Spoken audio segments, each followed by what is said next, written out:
मैं इस वक्त यानी कि यहाँ पर एक प्रॉब्लम एक्सप्लेन कर रहा हूँ। टॉपिक मेरा है मैक्सिमा एंड मिनिमा। अब यहाँ भी देखना चाह रहे कि मैक्सिमा मिनिमा मेरा टॉपिक है और यहाँ पे एक इम्पॉर्टेंट टफ क्वेश्चन हम यहाँ पे करना चाह रहे हैं मैक्सिमा एंड मिनिमा का। इस वक्त यानी कि आपको कहा कि एक कॉन है और उसका वो कह रहा है should it semi vertical angle of a right circular cone of given surface area.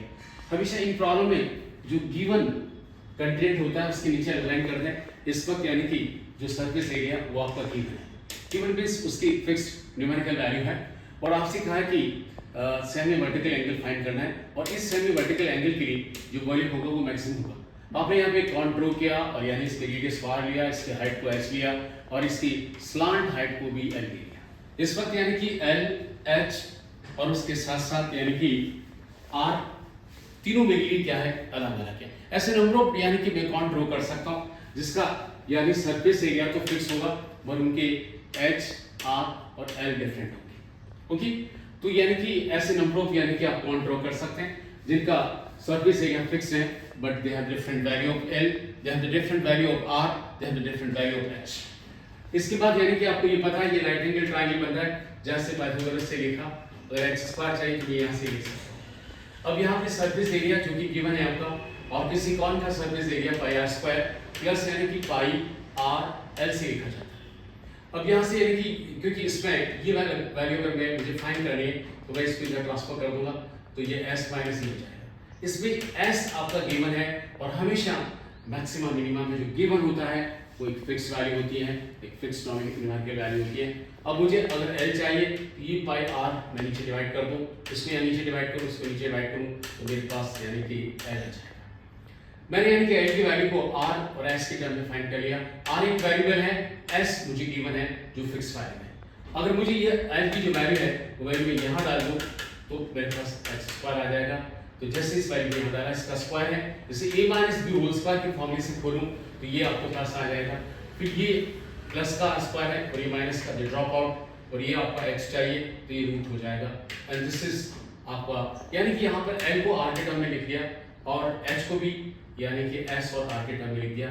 s fixed है, s फिक्स्ड है, r वेरिएबल्स है। अब यहाँ पर यानी कि आपके पास b जो लिखा वो r और s के टर्म है, ये दोनों वेरिएबल हैं और मुझे maximum minimum for one variables के लिए जाना है। मेरा वेरिएबल हमेशा एक ही होना चाहिए। यहाँ पे यानी कि r स्क्वायर आपका एज इट है, x के स्थान पे h की जो वैल्यू है वो यहाँ से चुपचाप पुट कर दीजिए, ये पुट कर दीजिए। अब मुझे थोड़ा सा यानी कि इसका डिफरेंशियल करना है तो बेटर इससे कि मैं इसका स्क्वायर कर दूं तो इसका स्क्वायर कर लिया। अगर कोई वैल्यू मैक्सिमम है तो उसका स्क्वायर भी मैक्सिमम ही होगा। तो मैं यानी इसका स्क्वायर करके आगे जाना चाह रहा हूँ ताकि मेरा डिफरेंशियल इजी हो जाए। तो इसका यानी स्क्वायर किया, इसका भी स्क्वायर कर लिया, रूट हट जाएगा। बाकी सब चीजें ऐसी चीजें आगे चल के v स्क्वायर को मैंने एक फंक्शन f मान लिया, v इन टर्म्स ऑफ यानी कि आपको f लिख दिया तो यानी कि f एक रिडिफाइंड फंक्शन है तो ये f लिख दिया। लिखने के बाद यहाँ पे करना चाह रहे हैं ये पूरा लिखा। अब मुझे यानी कि इसका डिफरेंशियल करना है और यहाँ पे भी यानी कि मैं इसका डिफरेंशियल करूँ। पहले सारे पावर 4 को मैं अंदर ले जाऊँ, अंदर लेके यानी ये सिंप्लीफाइड फॉर्म में लिख दिया।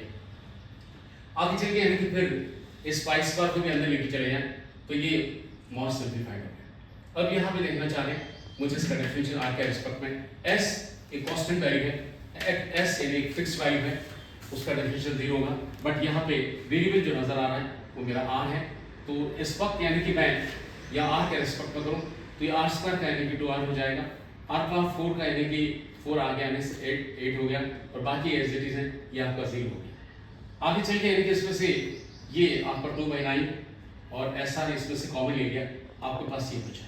अब ये यहाँ पे कहना चाह रहे हैं ये कांस्टेंट वैल्यूज हैं, s कभी 0 नहीं हो सकता, r 0 नहीं हो सकता। यहाँ पर ये जो वैल्यू है ये 0 हो सकती है तो इसको 0 किया तो इसको मैं सॉल्व करूंगा तो s की वैल्यू आपके पास ये है। अब यहाँ पे आगे चले, आगे चल के इसका एक और डिफरेंशियल करें तो ये जो टर्म है इसका 1/9 एज इट इज है, यहाँ r के साथ कर रहे हैं तो ये r का 1 हो गया।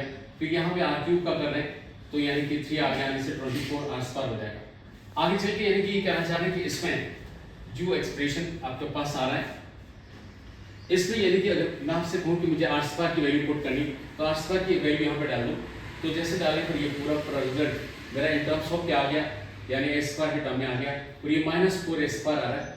1/9 एक पॉजिटिव वैल्यू है 4 एक पॉजिटिव है, एस पर पॉजिटिव है, मगर इस माइनस की वजह से कह सकते हैं कि ये जो आपका सेकंड डेरिवेटिव है, जो सेकंड डिफरेंशियल है, वो इस वक्त यानी कि लेस देन 0 है, यानी एक नेगेटिव वैल्यू है।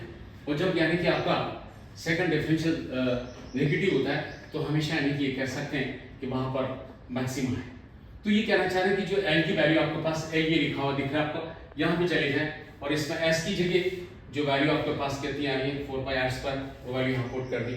पुट करने के बाद इसे थोड़ा सा यानी कि और सिंप्लीफाई किया तो एल की वैल्यू यानी कि 3 आ गई। अब यानी कि मैं यहाँ जाके इस ट्रायंगल से अगर मैं साइन अल्फा लिखूं तो ये आपका sine is always perpendicular upon hypotenuse और आर आपका एज इट इज है, और एल की जो वैल्यू है यानी कि आपके पास 3 आर है, R drop out it is 1/3, तो अल्फा की वैल्यू साइन इनवर्स 1/3 हो जाए। यहाँ से आपने क्या लर्न कर लिया कि ऐसे बहुत सारे कॉन आपके पास बने हुए हैं और जिनका यानी कि सरफेस एरिया आपको गिवन है, मींस एक फिक्स्ड वैल्यू है, और उसके साथ साथ मेरी चॉइस है एल, एच, आर और अल्फा। मैं यानी कि different H, different R, different L, different alpha, ये तो ऐसे बहुत सारे कॉन ड्रॉ कर सकता हूँ कि जिनका सरफेस एरिया सेम होगा, मगर उनमें से किसका वॉल्यूम मैक्सिमम होगा वो मुझे फाइंड करना था। और हमने बताया कि अगर उसका semi vertical angle sine inverse that is 1/3 है तो डेफिनेटली उसका जो वॉल्यूम है that will be maximum most.